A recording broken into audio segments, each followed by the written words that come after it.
Hello everyone, welcome back to my channel. I am back here with the new question. और आज का जो question हम लोग डिस्कस करेंगे वो जो क्वेश्चन है वो भी adjustment of reserve and accumulated profit का ही है, बट इसमें थोड़े से चेंजेस हैं। और वो चेंजेस क्या हैं? अभी तक जितनी भी आपने जर्नल एंट्री की इस केस के अंतर्गत, उसमें आपने किया क्या? जनरल रिजर्व को और प्रॉफिट को डिस्ट्रीब्यूट कर दिया among the all partners in their old ratio, but इस क्वेश्चन में आपको डिस्ट्रीब्यूट नहीं करना है। यानी कि जो रिटायरिंग पार्टनर है वो अपने हिस्से का जो भी उसने रिजर्व में कंट्रीब्यूट किया था, जो भी उसने प्रॉफिट एक्युमुलेट करते समय छोड़ा है, वह ले करके नहीं जाएगा, वो उसी तरफ फर्म में रहेगा। तो क्या एडजस्टमेंट करेंगे? ठीक है, तो सिंपल सी बात है। ये तो ठीक वैसे ही है ना कि जैसे मान लीजिए अगर मैं भी किसी फर्म में पार्टनर था और मैंने रिजर्व में भेजे 20,000 रुपए और मेरा जो प्रॉफिट का हिस्सा है मैंने 10,000 रुपए रिटेन कर दिया, यानी कि मैंने एक्युमुलेट किया, तो मेरा कितना हिस्सा हुआ दोनों में? 30,000। और मेरी रेशियो अगर इक्वल है, 3 पार्टनर है और इक्वल रेशियो से 1/3 मेरा भी हिस्सा है, तो ये 30,000 में छोड़ करके तो जाऊंगा नहीं। क्लियर है? जबकि मेरा भी तो हिस्सा है ना, 30,000 मेरा भी रिजर्व में है और मेरा भी प्रॉफिट में है, तो ये 30,000 में छोड़ करके जाऊंगा नहीं। ठीक है, और ये 30,000 मुझे लेना भी नहीं है क्योंकि फर्म अगले साल इसी रिजर्व को ट्रांसफर करने वाली है और इसी प्रॉफिट को ट्रांसफर करने वाली है बैलेंस शीट में। ठीक है, तो होगा क्या? तो होगा ये कि जो गेन करेगा, ठीक है, वो मेरा उस 30,000 को क्या करेगा? पेड करेगा। ठीक है, जितने भी पार्टनर कंटिन्यू होंगे ना, और मेरे जाने से जब रेशियो चेंज होगा, भाई पहले वो 1/3 3 लोगों में बंटता था, अब 2 अगर रह जाएंगे तो 2 ही में बटेगा ना, तो दोनों मेरे रेशियो को गेन करेंगे, तो वो दोनों ही मुझे उस 30,000 का कंपेंसेशन देंगे क्योंकि मैं 30,000 लेकर के जा नहीं रहा। और यही आपको यहां पे ट्रीटमेंट करना है। देखते हैं अगले क्वेश्चन को, और ये क्वेश्चन इसी पे बेस्ड है और सॉल्व करते हैं इसको। क्वेश्चन नंबर है 32। 3 पार्टनर हैं, ए, बी और सी। 3 पार्टनर है ए, बी, सी, और इनका जो रेशियो है वो है 3:2:1। 3:2:1। इसको आप ऐसे भी लिख सकते हैं 3/6:2/6:1/6। और इसमें से रिटायरमेंट कौन ले रहा है? सी रिटायरमेंट ले रहा है, यानी कि ये सी जिसका रेशियो कितना है? 1/6 है। और जिस वक्त वो रिटायरमेंट ले रहा है उस वक्त जो नया रेशियो है फर्म का, उसका भी वैल्यूएशन कर दिया गया। और उसका वैल्यूएशन क्या किया गया है? सी रिटायरमेंट के बाद कौन कौन बचेगा? ए और बी बचेगा ना, तो ए और बी का जो न्यू रेशियो है, new ratio of A and B कितना है? वो 3:1 हो गया है। 3:1। इसको ऐसे लिख सकते हैं 3/4:1/4। यानी कि अब ये इस रेशियो में फ्यूचर प्रॉफिट को क्या करेंगे? डिस्ट्रीब्यूट करेंगे, अपने में बांट लेंगे।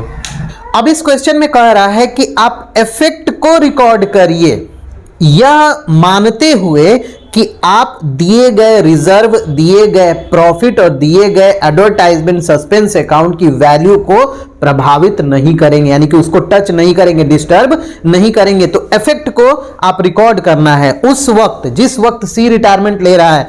फर्म का जनरल रिजर्व कितना है? जनरल रिजर्व क्वेश्चन में दिया गया, जनरल रिजर्व दिया है 1 लाख रुपीज।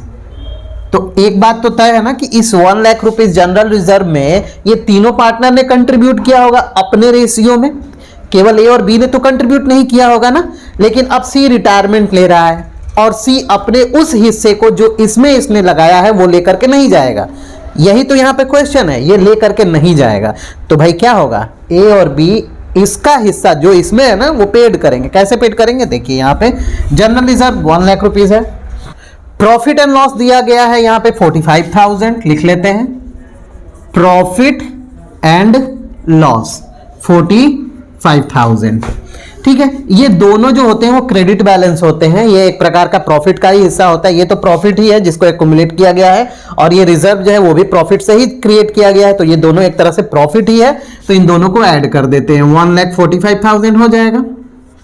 लेस कर देते हैं यहां पे advertisement suspense account, advertisement suspense account दिया गया है क्वेश्चन में, सस्पेंस अकाउंट।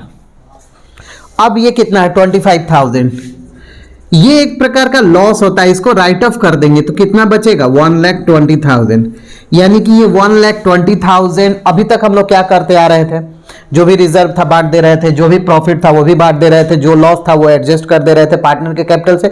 यहां पे वो नहीं करना है, यहां पे ये इसी तरह से अगले साल भी दिखाना है। तो होगा क्या, आपको नेट इफेक्ट निकालना पड़ेगा, जैसे कि हमने यहां पे निकाला है, इसको क्या बोलेंगे नेट इफेक्ट। अब इस नेट इफेक्ट में 1,20,000 है, इस 1,20,000 में आपको करना क्या है, आपको रिटायरिंग पार्टनर की हिस्सेदारी निकालनी है। तो रिटायरिंग पार्टनर का हिस्सा कितना है 1/6 है ना, तो यहां पे निकाल लेते हैं, C share in net effect आप लिख सकते हैं, या तो सेपरेट सेपरेट लिखना पड़ेगा, इससे अच्छा है कि नेट इफेक्ट लिख दो। 1,20,000 इंटू सी की रेशियो 1/6 है ना, 1/6 कर दो 20,000, यानी कि सी का जमा कितना है उसमें 20,000 है, लॉस को एडजस्ट करने के बाद भी, क्योंकि लॉस में भी तो उसका शेयर होगा ना, उसी के कैपिटल से एडजस्ट होगा, प्रॉफिट तो वो ले लेगा लेकिन लॉस को तो उसी को एडजस्ट करना है अपने कैपिटल से, तो उसका कैपिटल घटेगा, टोटल उसको 20,000 रुपए फर्म से मिलेगा। ठीक है, क्योंकि वो इनमें से लेकर के नहीं जा रहा है, तो पार्टनर जो है ना वो देंगे अपने कैपिटल में से, कितना 20,000। अब यहां पे आपको क्या निकालना पड़ेगा, चूंकि क्वेश्चन में न्यू रेशियो दिया गया है और क्वेश्चन में ओल्ड रेशियो भी दिया गया है, तो आप इसके द्वारा आप गेनिंग रेशियो निकाल सकते हैं। तो वर्किंग नोट आप देख लीजिए, working note gaining ratio of a continuing partner, A का न्यू रेशियो है 3/4 माइनस ओल्ड रेशियो है 3/6, 12 हो जाएगा, 9 माइनस 6 3/12।